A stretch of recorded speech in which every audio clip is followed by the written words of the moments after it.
Hello everybody, welcome back to another Overwatch 2 beta changes for heroes and breakdowns video.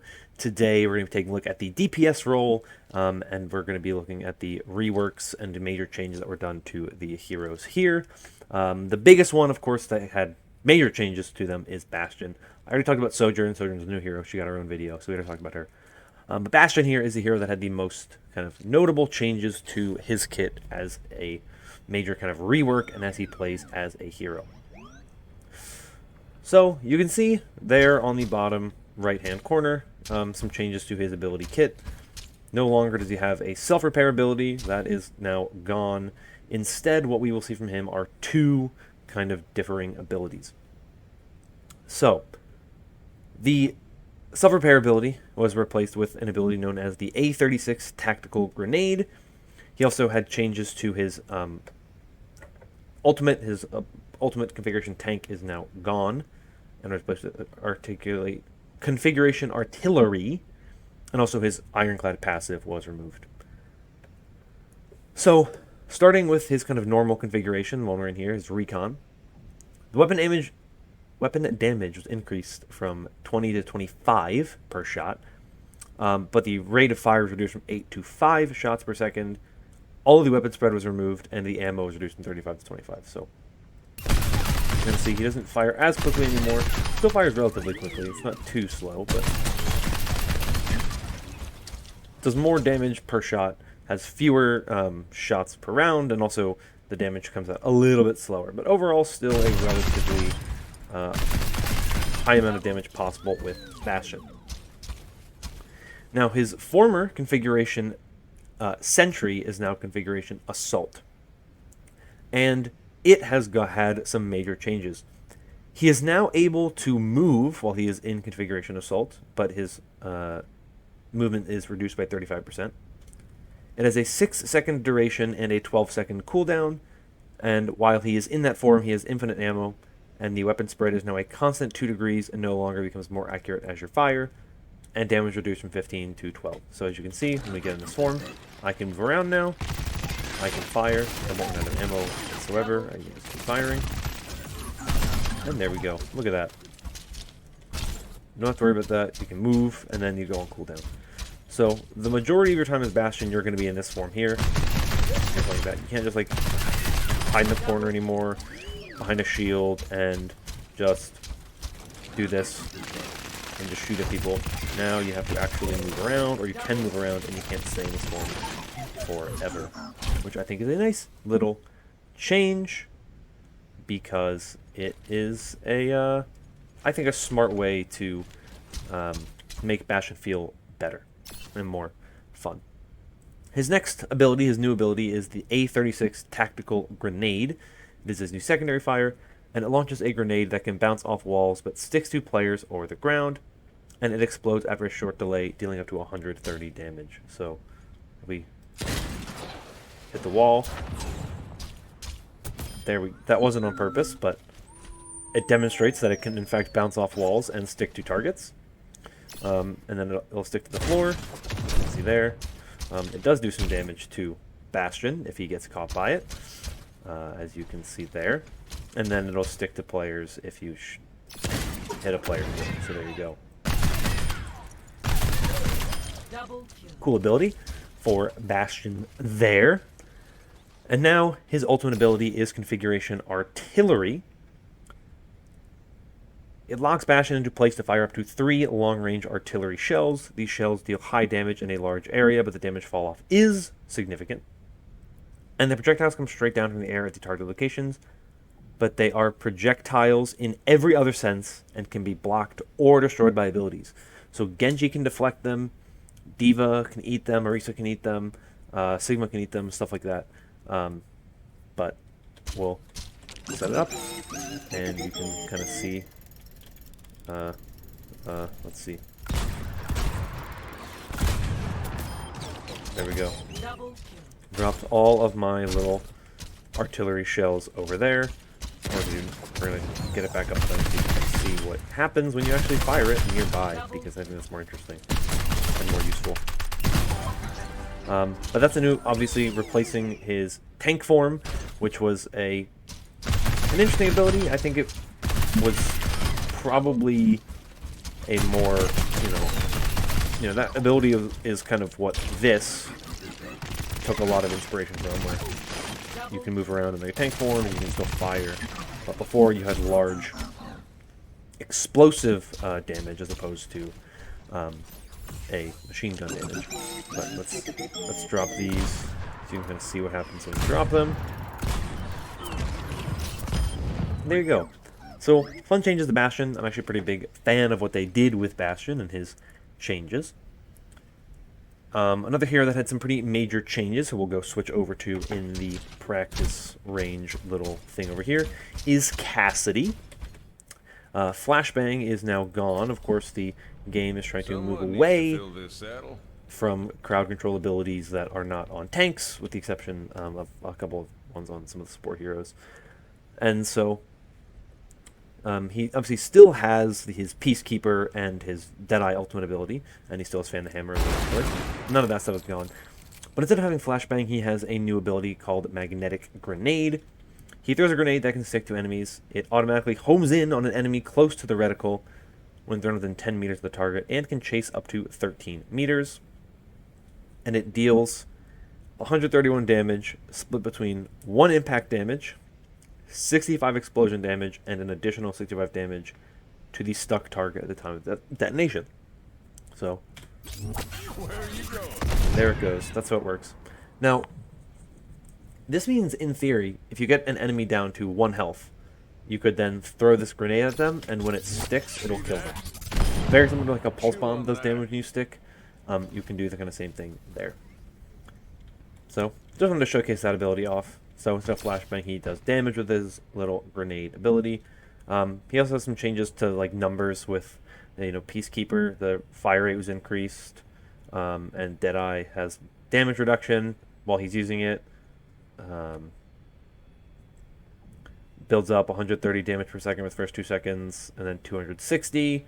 Duration is increased by a second. Ultimate cost is increased. For Echo, she had a change to 2 of her abilities. Her Focusing Beam, maximum damage per second was reduced from 200 to 175. And her Duplicate had an ability that I actually do think is very interesting. And I'll show you guys how it works now. So if you build up your ultimate as Echo, so I'll try to do it as quickly as I can here. I don't want to do a tank, because tanks will give me Bastion's fine.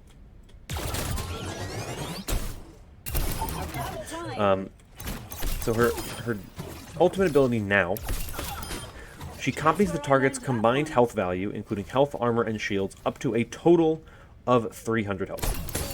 So when you take a hero like Tracer, who is at 150 health, as her kind of default amount of health, if Echo copies the Tracer, she'll get 150 health. But if you take a hero like Reinhardt, whose health total is much higher than 150 health, and is in fact higher than 300 health. Reinhardt's maximum health is, I believe, 650. What Echo will get, no matter what, is 300. So you can see here, I have 300 health. I have more than I had as Echo, but I don't get any more than that. I stay at 300 as a maximum amount of hit points, which will help reduce the tankiness of Echo if you use their ultimate. They won't be as tanky. You want to deal with like double tanks in the same way, because they will feel less tanky because their health is significantly reduced, which is pretty good. For Hanzo, he had a change to his Storm Arrows, just damage reduction from 70 to 65. Junkrat had a change to his Trap. It no longer prevents all movement for its target. Instead, they get slowed by 65% until they reach the max chain length, and then it breaks. Movement abilities cannot be activated while you are in the trap. The damage increased from 80 to 100, and the speed of actually throwing it down is increased from 10 to 17. Mei also had a change to the way her kit works that is pretty significant and noticeable. Her Endothermic Blaster no longer actually freezes the target in the sense where they are stunned. Instead, it just slows them down by a constant 50%, and it does not build up over time. The duration was reduced from 1 to 5 seconds, and the DPS for the weapon was also increased from 55 to 100, and ammo increased from 120 to 150. So this actually is a more viable way to attack other players. It does actual damage now, so right-clicking is still good if you want to do those kind of, right-click headshots. You can still do that. But if you just want kind of consistent DPS damage to targets, this is a viable way to do it. It'll slow them down. It won't freeze them in place, but it'll still slow them down, keep them from being able to move too fast for a reduced amount of time. Her cryo freeze ability, this one, no longer removes Sigma gravitic flux effect. So if you get caught in gravitic flux, you can't get out of it using that. The wall has less health per pillar, and the range was reduced from 35 to 20 meters.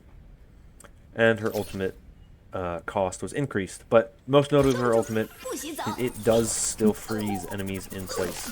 As you can see, the training bots are still frozen in place. It does not apply a slow, it actually freezes them in place, which I think is important to note, that is still in place for that specifically, and only that. Reaper had a change. His Hellfire shotgun's damage per bullet reduced from 6 to 5.4, spread increased from 6 to 8. Sombra had a pretty well-known change due to the way her kit works. Her hacking is different now, some changes to that. Her machine pistol had the damage reduced from 8 to 7, but the spread reduced as well. So she doesn't do as much damage per shot, but her shots are tighter and are more accurate than they were before. Her hack had some major changes to it. So, as you can see, you can hack while invisible now, which you could not do before. The cooldown was reduced from 8 seconds to 4 seconds, and it is no longer reduced when hacking health packs, so it is just 4 seconds across the board. The casting time, though, was increased from 0.65 to 0.85 seconds. It takes longer to cast. Health pack hacks duration reduced from 60 seconds to 30 seconds, and the ability lock duration, so when you hack someone, they can't use their ability. That used to be a thing for 5 seconds. Now it just is for 1 second. It reveals hacked enemies through walls to Sombra's team for 8 seconds. So if I hack this Reinhardt here, I can see him for 8 seconds. He will still show up to me and all of my teammates for a total of 8 seconds.